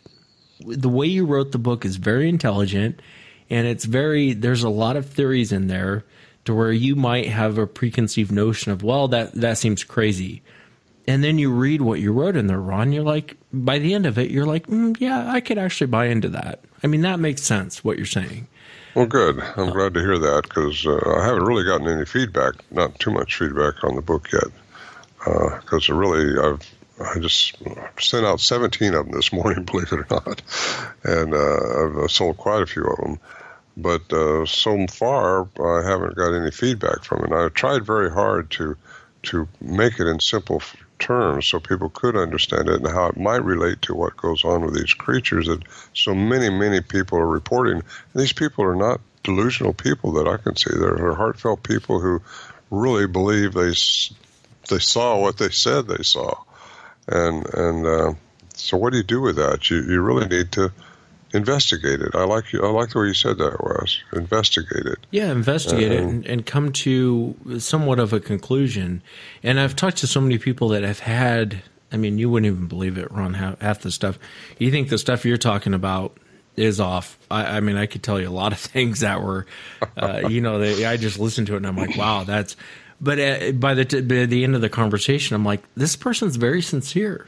I really don't know what to think about that. I don't think they're full of crap. I really think they experienced something that I can't explain. And because I didn't experience it, does that mean it doesn't happen? Well, that's pretty arrogant, pretty disingenuous to say. It is, and a lot of people look at it just that way. If they haven't experienced it, and a lot of these people that are just looking in their classical science and looking at it as an ape out there, until they experience something unusual and very unusual, they're probably never going to buy into how that happened. If they see one disappear, and I've talked to too many people that have said they've seen them disappear, cloak, just like you said, that guy said came out of the tree. Also, I've got people I believe totally, and I haven't seen it myself, but say they energize within a tree, and they actually can go inside of trees. Of course, if they're interdimensional, that's not hard to believe at all, because you're just energy going into energy, and there's something going on with these things with energy. I think it takes energy for them to cloak, and I think the tree may get sucked out of some of that. Well, and you may not be too far off. Every time I've heard something like that from a witness, there's always a tree involved, which is weird. Yeah, it's never just an open field. There's always something with the tree, so you may not be far off in your theory. I wanted to ask you, you said something earlier as far as them not wanting to be found. And see, when I look at some of this stuff, Ron, and maybe it's the spiritual side of me, maybe it's the old religious side of me, when I hear some of this stuff, I think, wow, that sounds very demonic. That sounds very demonic. A lot of the mind speak stuff that people talk about, if you look at poltergeist accounts and people who have real problems with poltergeists, and I always tell people, if you don't believe in demons, go buy a Ouija board. Go play with it for 90 days and then come back and tell me demons aren't real. I guarantee that won't happen. I guarantee you'll be a believer really quick that demons are real. But when you hear a lot of the mind speak stuff and you hear a lot of these odd, strange reports, it sounds very demonic. Don't you think? Or am I just looking at it through religious eyes? I think it could be demonic, but I don't think anything can overtake you unless you allow it to.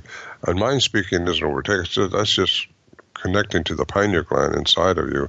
If you got that cleared up and you're in the right state of framing of your mind, that's how you get intuition. We're made to have those feelings, and I think you have to just use your discernment, have your spiritual armor on. I want to call it that way, because I think if we got all that on, you're going to discern what's right and what's wrong. If something's coming in and telling you to go jump off a cliff, well, I don't think you want to pay attention to that. But something's coming in and saying, hey, turn right, not left. Maybe there's something better over there. I think we have a sense, because we're all one. If you really want to get into all this, how this energy works, we're all part of an energy force. And I think that's what God is. God is energy, and if we can communicate with that, as Christ said, I wish that all could be one with the Father as I am. As long as you got your heart set right and your mind set right, and you got your spiritual armor on, you're going to be able to connect with that energy, and it's going to lead you into everything that's right, and it won't get you into wrong things if you're staying tuned into it. And I love this stuff because it seems so real to me. But again, my reality may not be somebody else's reality. No, I understand what you mean. I mean, I talked to a guy. I've talked to a couple of people. I can think of one in particular who was pretty high up in a church, and he was surrounded by these things, and they were throwing rocks at him, and they were just tormenting this guy. He was just hiking, and he sat down and prayed, and then they left him alone. Mm-hmm. And you look at that and you go, well, that's probably coincidence. But I've heard that on several occasions, which makes me worry a little bit, because it's like, well, what are these things? If prayer, the power of prayer makes them go away, there's only one other thing that makes the power of prayer go away, and that's demons. It worries me a little bit. One of the things you mentioned earlier, you talked about they don't want to be found. I'll tell you a quick story, and then I'd like your opinion on it. Your opinion on why they don't want to be found. So the two brothers I mentioned, They had set up a camera trap. One of the brothers did. It was 4 cameras. And he knew where they were coming up and down this ridgeline. He just knew where they were. And they were all over this guy's property. And he said during the day and at night, they were up high up on this ridgeline away from his home. Now, to come down off this ridgeline, you had to walk through this certain corridor to get down off this ridgeline. Unless you wanted to jump, you had to come down through this ridgeline. And it opened up into an area. Well, he had put a bunch of food out there for them. He had set up 4 camera traps around this area where they had to cross through. And he said, you know, Wes, and he told me before he set it up, he goes, I'm going to get you some of the clearest picture you've ever seen of one of these things because they have to come through this area. And I have four game cams set up around this area. It's completely, you know, if one fails, it's going to be perfect. So I said, great. Let me know if something happens. I'd love to know if something happens. Well, after the whole incident of the spirit medium coming out and all this other stuff, it had come up in conversation. I'd asked him, I said, whatever happened to those camera traps? And he said, he didn't really want to talk about it. And I said, well, just tell me. I mean, for God's sakes, I do a show on Sasquatch. Just tell me what happened. I mean, I'm sure it's not the weirdest thing that I've ever heard.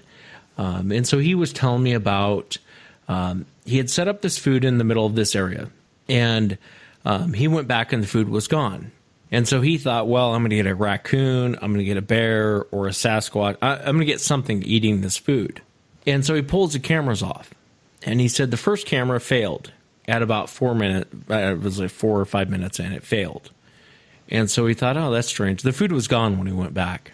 So he pulls the second camera down. Because the first one failed at a certain time period, the second camera had failed at the exact moment that first camera failed. Now, I can understand that. You know, I'm a technology guy. I've had technology fail on me before. The third one failed. The fourth one failed. Now, I can understand 1 or 2 failing. But 4? I mean, he said it was just black. All 4 cameras failed at the exact same time, and it was just black. And the food was gone. And then the cameras came back on. And that worries me when I hear that stuff. But what is your theory on why they don't want to be found? Well, I think they're restricted by the Creator for involvement into humans. And that's what I think. I don't think it's the time yet for them to do what they're supposed to do in the long run, whatever that is. The cameras failing is not unusual. We had our cameras all something going wrong with them. Our batteries would go dead up there. Scott Nelson, the cryptolinguist that was up there, he would have his batteries failing. He went up there with enough batteries to last forever. But all of a sudden they wouldn't work. I think I talk about my batteries, my brand new lithium batteries one night when these things, this is in 2011. I was by myself when I heard this big pop right outside my tent, the little tent I set up. I didn't want to sleep inside the shelter that night because it was about to collapse from the winter snow load. And anyway, this pop, I explained, I get a little further into the pop because I really think it might have been not something hitting a tree like I originally thought, but maybe something energetically coming out of the tree because something was there and it was walking around. And when I heard the chatter later, I tried to turn my recorder on and the batteries were dead. Brand new lithium batteries. I just put them in when I got there and I checked them and everything was fine, but they wouldn't work later. And how do they do that stuff? You know, I don't know. There's probably a science behind it, and it's probably into physics. But how they got them to go back again. Now, mine didn't come back again, but if these guys had their 4 cameras drained and then all of a sudden recharged, where they worked afterwards, does he know how much time was missing? It was 4 minutes. 4 minutes of time was missing. There's also people, 2 different people I know, popular people actually, who set camera traps and all of a sudden with the camera going, the food just turns up missing. Or when the camera didn't catch what took it. Now that's strange, but still it fits right into my quantum time that I write a chapter about that, how time really exists and how we just perceive it. And it's different. I think these things can move so rapidly too, and probably Cloak is the same. Well, that's what they're doing, a lot of them. getting out of our perception, and they got out of the camera's perception too. If you notice, a lot of orbs you can photograph with a camera, but your eye won't see them sometimes. Yeah. That's common. Orbs, who knows what those are? There's all kinds of things we don't understand yet, Wes. And, no, there is. The more we study it, the more we look at it, the more we keep an open mind, the more likely it is that you will understand it sometime. What worries me, though, is I look at it and I think, and maybe it's the religious side of me. I honestly think on some of the stuff, it maybe it's because I avoid the demonic, that when I hear of certain things like batteries draining, you hear a lot of paranormal guys, they experience the same thing. They'll go into an old haunted house. They'll be recording with their cameras, and all of a sudden their batteries are drained. And it just worries me. It's kind of like going back to the cover-up. You know, the days of me saying this is being covered up because of the spotted owl and because we'd have to have protection, you know, the protection for them. And this, I think a bunch of that's hogwash, if you want my honest opinion. I don't buy into any of that anymore. I don't think it's being covered up for that reason. There's something else. There's some other reason why it's being covered up. And it has nothing to do with, you know, we'd have to set aside land for them. We'd have to have protection for them. We'd have to have that's hogwash. I just think that's hogwash. I don't think that has anything to do with really why it's being covered up. And I've talked to people who've really run into real cover-up stuff with these things. And it seems like anytime they get any sort of real evidence with these things, that's when the government becomes really interested in what you're doing. If you're talking about encounter stories and if you're talking about what people ran into, are they happy about it? Probably not. Are they going to bother you? Probably not. I think the moment you start coming across real evidence of these things, I think you'll get the government's attention really quick, and it makes you wonder why. Why is this being covered up? Why are they aliens? If they're aliens, just tell us that. I'm open to. I know you talk about the alien connection. I want to ask you about that, but if that's the case, then just tell us that. Just be straight with us on what happened. You know what they are.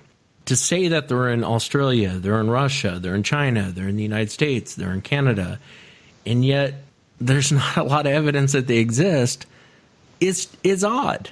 It's really odd, you know, and it's frustrating because I've seen them, you've seen them, I have cops that have seen them, I've had judges that have seen them, all people from all walks of life have seen these things, yet there's this weird cover-up with it, and why is that? Yeah, why is that? That's a good question. Is it because it'll throw a kink into Darwinism? All the history books are going to be rewritten. Is it because aliens are here and our government does know about it?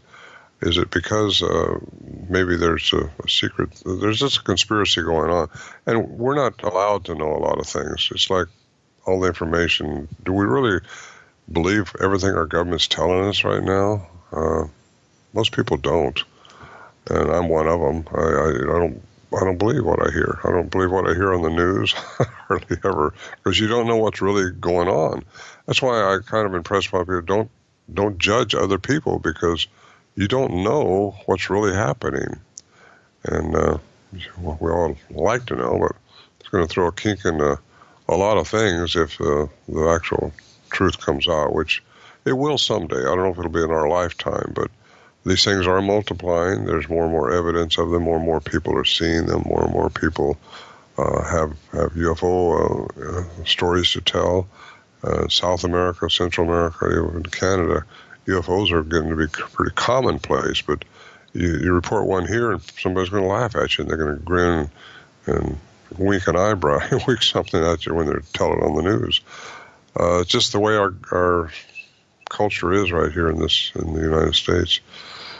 But I think there is a negative and a positive going on in this alternate dimension that we've talked about. And some are good and some are bad, and I think there's a cosmic war going on, and I think I got that in one of my parts of one of my books there too. And what the end result is, I think it's just not time right now for that to come down, but it will come down, and it may be in our lifetime when this time period will stop. Time won't stop, but this period of time will stop. And I think that's when these things may be loosed out to help us or hurt us. And the question is, will we be ready? I think you will be ready if you have your spiritual armor on. I've said this 2 or 3 times already, but you got to know who you are as a human made in the image of God. I mean, that's pretty profound. You think about it. I mean, what is God? God is energy. We're in His image to be creators, but we're not creating. We're not walking on water. We're not doing everything that Christ told us we could do. And we're not raising the dead. We're not doing any of that stuff, and yet we have that ability within us. So I think mankind needs to evolve. These things, whatever they are, have the attribute that's maybe a step ahead of us right now, but not because we can't be there, just because we haven't learned how yet.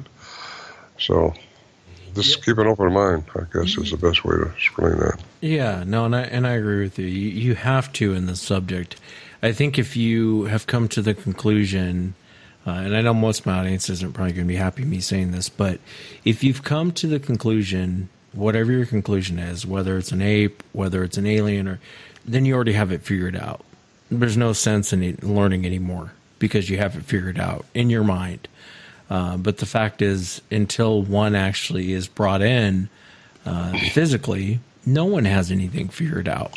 And does it frustrate you sometimes, Ron? Because I know for the longest time you didn't talk about any of this stuff. You just avoided it like the plague.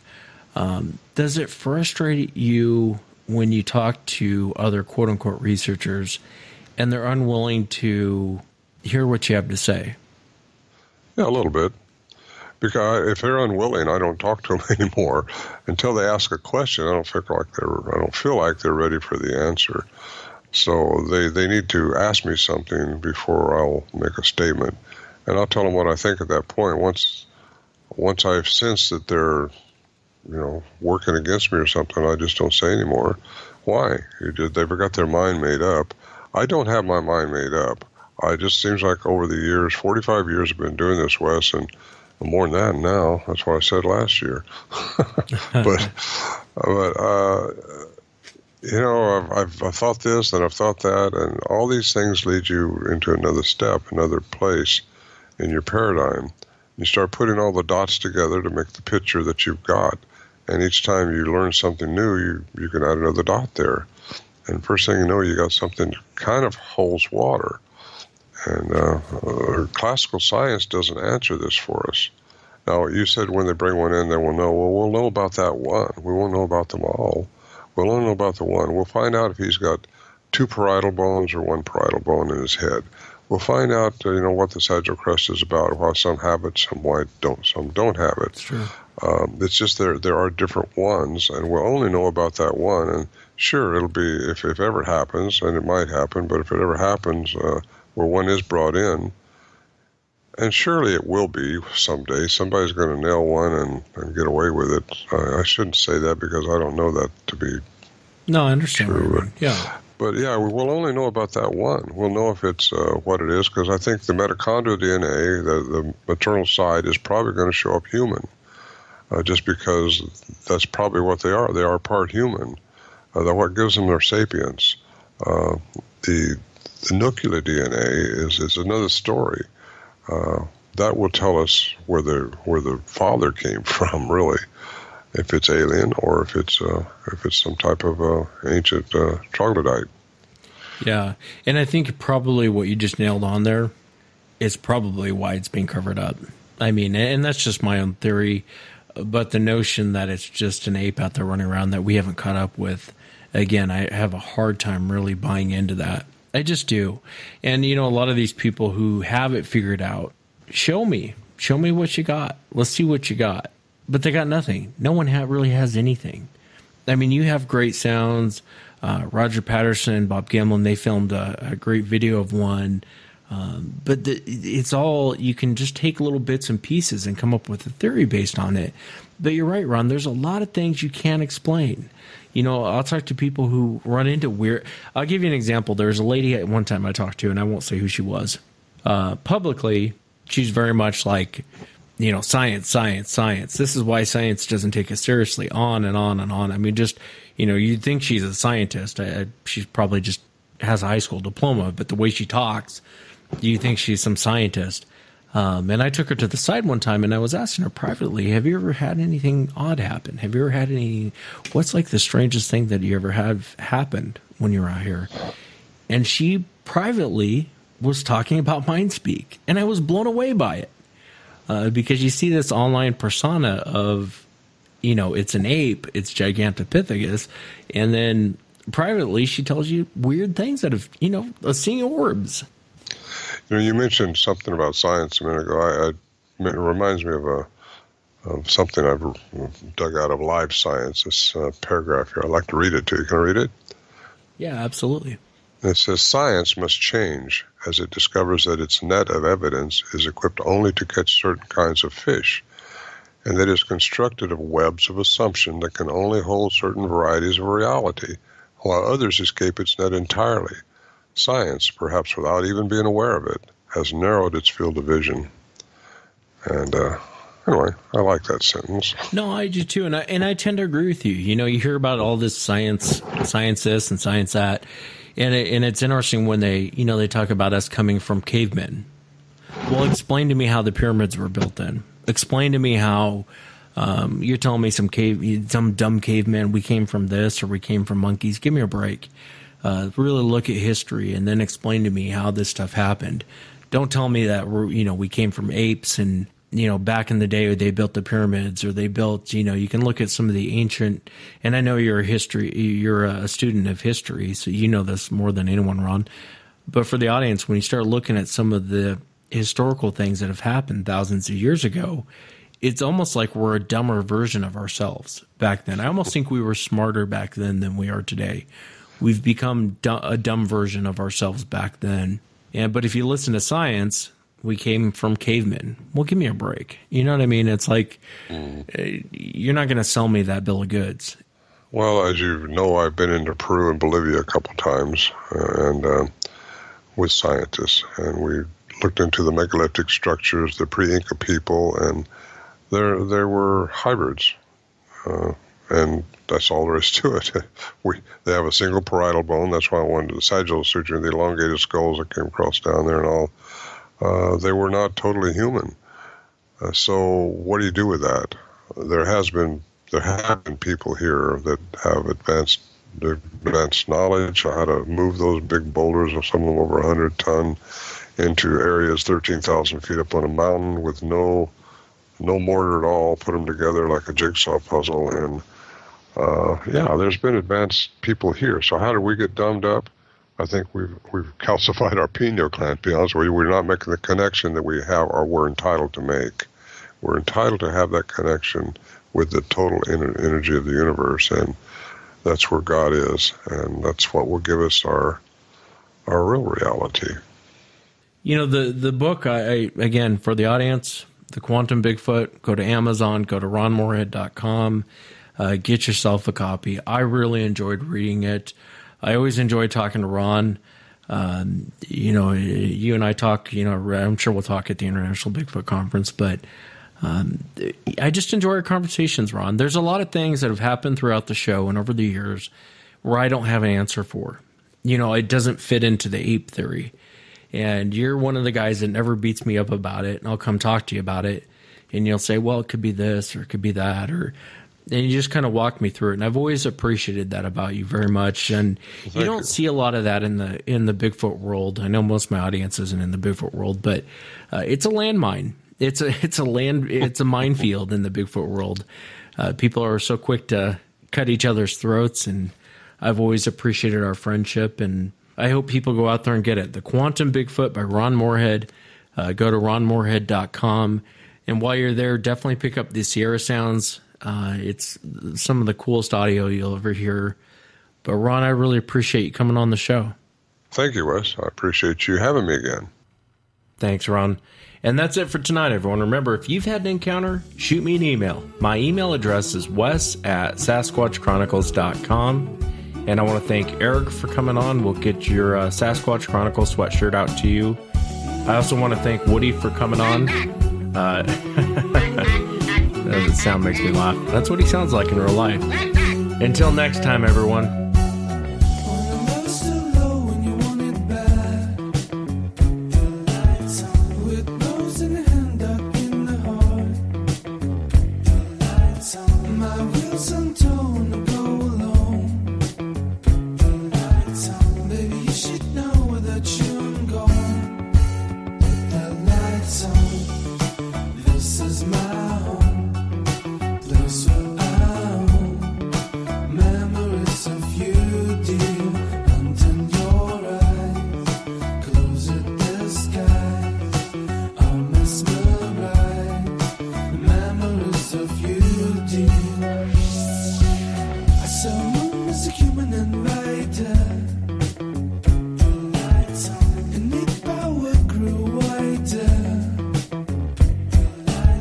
So I both must be a little wiser.